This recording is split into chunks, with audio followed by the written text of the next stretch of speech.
La place Tabera abrite le mausolée où repose Feu Abdoulaye Issa, digne fils de Parakou et l'un des pionniers de la Révolution. 48 ans après son décès, l'association Abdoulaye Issa perpétue la tradition en lui rendant hommage à travers une cérémonie de dépôt de gerbes, un rituel qu'elle organise depuis plusieurs années pour honorer sa mémoire. Né le 16 mai 1945 à Bembereke, il fit ses études primaires d'abord à Bembereke, à Nantengu, puis termina ses études primaires ici à Parakou, à l'école quartier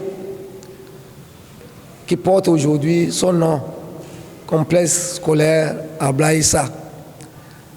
Après cela, il est allé faire le lycée Victor Ballot, qui est devenu le lycée Béhanzin.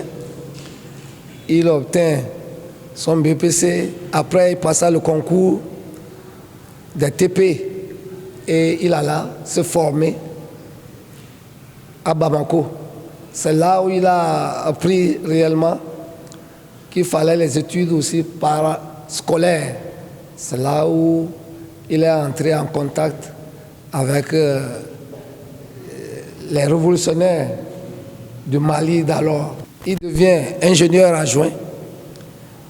Il revient au Bénin, il reprend les études en terminale au lycée Béhanzin. Et là, il obtient son bac.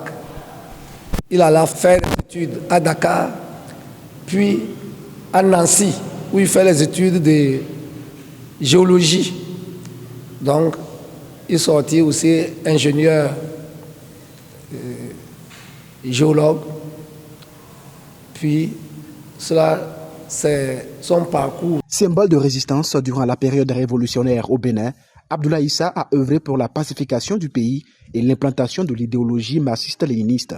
Il fut, entre autres, membre du comité central du Parti de la Révolution populaire du Bénin, PRPB. Il fut le président du Front d'action des élèves et étudiants du Nord Fassel depuis août 1967. Et là, il initia déjà beaucoup de choses. Par exemple, la caisse de solidarité pour aider les étudiants ou les élèves démunis. On achetait les livres pour les distribuer à ces élèves-là. Il a aidé aussi à modifier les jeux qui se faisaient au nord, les jeux du nord. On organisait ça dans chaque commune. Et là, ce n'est plus seulement les élèves, mais les mécaniciens, les jeunes apprentis de toutes catégories. Ça fait un brassage culturel. Les gens ont appris à connaître le pays, à connaître les différentes communes, les jeunes d'alors. Ensuite, il faut dire qu'avant donc d'aller à la fonction publique, il a fait organiser l'école des cadres de Nantengu en août 1972, où là, il transmet le témoin à la jeune génération que nous étions en ce moment. Là, c'est la formation véritable, la discipline, la connaissance de la révolution, mais aussi les faits sociaux, comment intégrer les masses.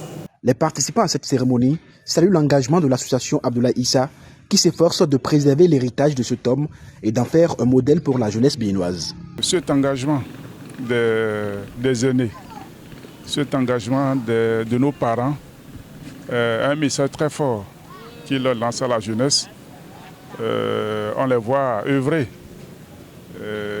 faire en sorte à garder la flamme Abdoulaye Issa encore vive. Donc le message qu'il passe à travers cet engagement, c'est que nous devons à un moment donné prendre la relève. Ils ont beaucoup fait jusqu'à créer une association, l'association Abdoulaye Issa, qui aujourd'hui mène des activités en direction de la population, en direction des jeunes et des étudiants. Donc je tiens à les saluer. Mes impressions sont bonnes parce que Abdoulaye Issa est quelqu'un qu'on ne peut jamais oublier dans ce pays. Il a œuvré pour le développement de ce pays et puis nous devons l'honorer. C'est pourquoi je suis arrivé. Je suis très fier, très content de tout le monde. Je souhaite que les jeunes soient unis pour développer le pays, comme Abdoulaye Issa même l'a fait. Que nous, que ce soit du nord au sud, de l'est à l'ouest, que nous nous unissons pour développer ce pays et que le régionalisme nous quitte complètement pour que nous soyons un dans la formation de notre pays et dans le progrès de notre pays. Décédé le 1er avril 1977, Abdoulaye Issa reste gravé dans les mémoires grâce à son parcours exemplaire et son engagement indéfectible. Abonnez-vous à la chaîne MP Vision TV et activez la cloche de notification pour ne plus rater nos vidéos.